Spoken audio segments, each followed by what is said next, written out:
Ndabashimiye mwese mwakanze subscribe ukagoroba kababyeyi. Ndagiraga mbabwire yuko uyu munsi tugiye kugaruka tubazanira filime z'ubwenge kandi filime mwakunze nyarwanda, filime za cinema. Nagira mbabwire ko naho twagiye twari tubuzeho gakeya, ariko ubu ngubu tukaba twagarutse tugiye kugaruka na performance iri guca inkweto, tubahereza amafilime mwifuje meza cyane, ndetse tunababwira ibice by'izo filime uburyo zikurikiranye ndetse n'uburyo muzajya muzibonamo.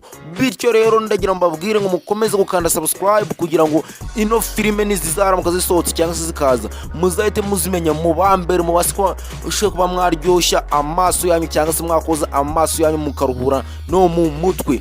Channel yitwa akagoroba k'ababyeyi, naho njyewe ubabwira mwumva banyita Ishimwe Pacifique. Ubu ngubu ningiye mugiye kuzajya mubana hano kuri uno muyoboro wacu wa YouTube channel bita akagoroba k'ababyeyi. Mukomeze mukore subscribe kugira ngo muzajye mubona izi videos, kandi ndaje none ahangaha ndibuze kubatamo ibintu